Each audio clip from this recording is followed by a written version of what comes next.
ଜୟ ଶ୍ରୀ ଜଗନ୍ନାଥ। ଆପଣ କେବେ ଭାବିଛନ୍ତି କି ଦିନ ରାତି ଭଗବାନଙ୍କ ନାମ ଜପ କରୁଥିବା ଲୋକଙ୍କ ଜୀବନରେ ହଠାତ୍ ବିପଦ ଆସିଲେ ସ୍ୱୟଂ ଭଗବାନ କିପରି ସାହାଯ୍ୟ କରନ୍ତି? ଆଜିର ଏହି କାହାଣୀ କେବଳ ଏକ ସାଧାରଣ କାହାଣୀ ନୁହେଁ ଆଜ୍ଞା। ଏହା ଆପଣଙ୍କ ଭାବନା ଏବଂ ଦୃଷ୍ଟିକୋଣକୁ ସମ୍ପୂର୍ଣ୍ଣ ବଦଳାଇ ଦେବ। ଭିଡ଼ିଓଟିକୁ ଶେଷ ଯାଏଁ ନିଶ୍ଚୟ ଦେଖନ୍ତୁ, କାରଣ ଶେଷରେ ଥିବା ରହସ୍ୟ ଆପଣଙ୍କୁ ଆଶ୍ଚର୍ଯ୍ୟଚକିତ କରିଦେବ। ନମସ୍କାର ବନ୍ଧୁଗଣ, ଆମର ଓଡ଼ିଆ ସନାତନ ଭକ୍ତି ଚ୍ୟାନେଲକୁ ଆପଣମାନଙ୍କୁ ବହୁତ ବହୁତ ସ୍ୱାଗତ। ଜୀବନରେ ତ ଦୁଃଖ, କଷ୍ଟ ଓ ନିରାଶା ସବୁବେଳେ ଲାଗି ରହିଥାଏ। ଜୀବନର ଦୁଃଖ, କଷ୍ଟ ଓ ନିରାଶା ଭିତରେ ଯେତେବେଳେ ସବୁ ରାସ୍ତା ବନ୍ଦ ହୋଇଯାଏ, ସେତେବେଳେ ହିଁ କେବଳ ଭଗବାନଙ୍କ ନାମ ହିଁ ଏକମାତ୍ର ସାହାରା ହୋଇଥାଏ। ହଁ ଆଜ୍ଞା, କେବଳ ଭଗବାନଙ୍କ ନାମ ହିଁ ଏକମାତ୍ର ସାହାରା ହୋଇଥାଏ। ତାହେଲେ ଆସନ୍ତୁ ଜାଣିବା। ଗୋଟିଏ ଗାଁରେ ଜଣେ ବୃଦ୍ଧ ବ୍ୟକ୍ତି ରହୁଥିଲେ। ସେ ସାରା ଜୀବନ ନିଷ୍ଠାର ସହ ରାମ ନାମ ଜପ କରୁଥିଲେ, କାରଣ ସେ ବହୁତ ରାମଙ୍କର ଭକ୍ତ। ସବୁ ଭଗବାନଙ୍କ ନାମ ଜପ କରୁଥିଲେ। ତା ଭିତରେ ରାମ ନାମ ସେ ସବୁଦିନ ଜପ କରୁଥିଲେ। ସମୟ ବିତିବା ସହ ସେ ବହୁତ ବୃଦ୍ଧ ହୋଇଗଲେ ଏବଂ ଚାଲିବୁଲି କରିବାର ଶକ୍ତି ହରାଇ ବସିଲେ। ସେ ନିଜ ଘରର ଗୋଟିଏ ଛୋଟ କୋଠରୀରେ ସବୁବେଳେ ପଡ଼ି ରହୁଥିଲେ। ଯେତେବେଳେ ବି ତାଙ୍କୁ ଶୌଚ କିମ୍ବା ଅନ୍ୟ କୌଣସି କାମ ପାଇଁ ବାହାରକୁ ଯିବାକୁ ପଡ଼ୁଥିଲା, ସେ ନିଜ ପୁଅକୁ ଡାକୁଥିଲେ। ପ୍ରଥମେ ପୁଅ ତ ଆସି ସାହାଯ୍ୟ କରୁଥିଲା, କିନ୍ତୁ ଧୀରେ ଧୀରେ ପୁଅ ବିରକ୍ତ ହେବାକୁ ଲାଗିଲା। କେବେ କେବେ ବୃଦ୍ଧ ବାପା ଡାକି ଡାକି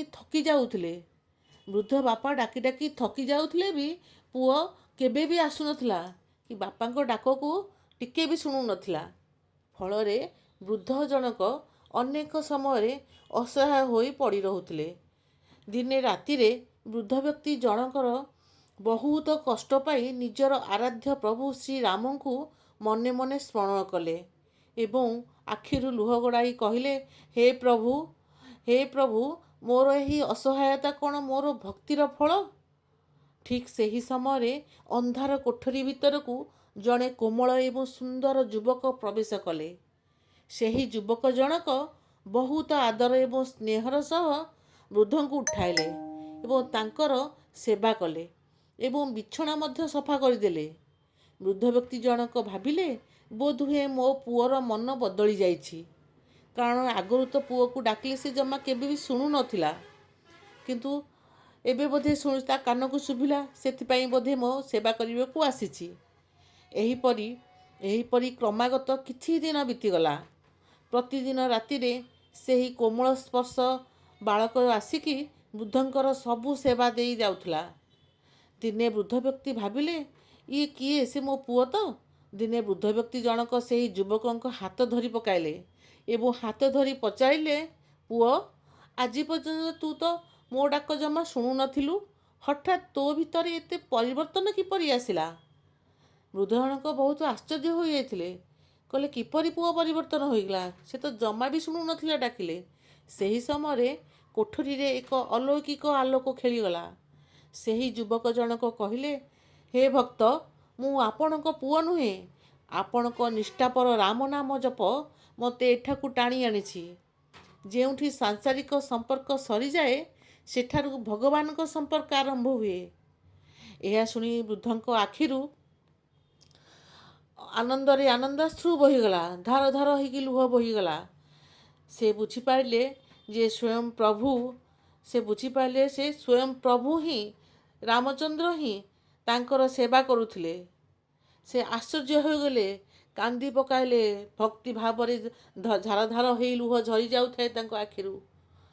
ତେଣୁ ଭଗବାନ କହିଲେ ଯେ ସବୁବେଳେ ତୁମେ ଯେଉଁ ରାମ ନାମ ଜପ କରୁଥିଲ, ମୁଁ ସେଥିପାଇଁ ବାନ୍ଧି ହୋଇ ତୁମ ପାଖରେ ରହିଗଲି।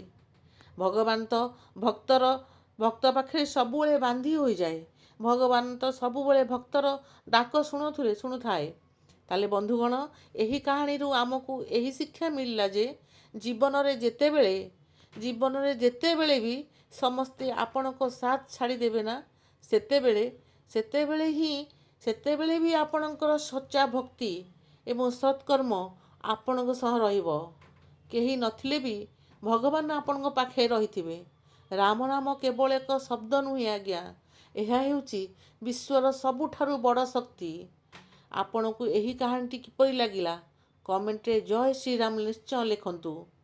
ଯଦି ଭିଡ଼ିଓଟି ଭଲ ଲାଗିଥାଏ ତେବେ ଲାଇକ୍ କରନ୍ତୁ, ନିଜ ପ୍ରିୟଜନଙ୍କ ସହ ସେୟାର କରନ୍ତୁ ଏବଂ ଏହିପରି ଅଧିକ ପ୍ରେରଣାଦାୟକ ଭିଡ଼ିଓ ଦେଖିବା ପାଇଁ ଆମ ଚ୍ୟାନେଲକୁ ଏବେ ହିଁ ସବସ୍କ୍ରାଇବ୍ କରିଦିଅନ୍ତୁ।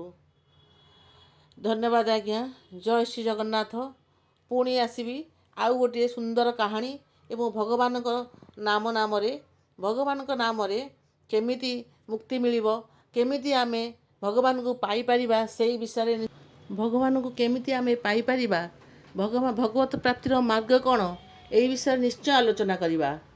ଏ ବିଶ୍ୱର କଲ୍ୟାଣ ହେଉ, ଏ ବିଶ୍ୱର ମଙ୍ଗଳ ହେଉ, ଆମ ଭାରତବର୍ଷର ଉନ୍ନତି ହେଉ। ସେତେବେଳେ ଯାଏଁ ଜୟ ଶ୍ରୀ ଜଗନ୍ନାଥ, ଜୟ ଶ୍ରୀ ଜଗନ୍ନାଥ, ଜୟ ଶ୍ରୀ ଜଗନ୍ନାଥ।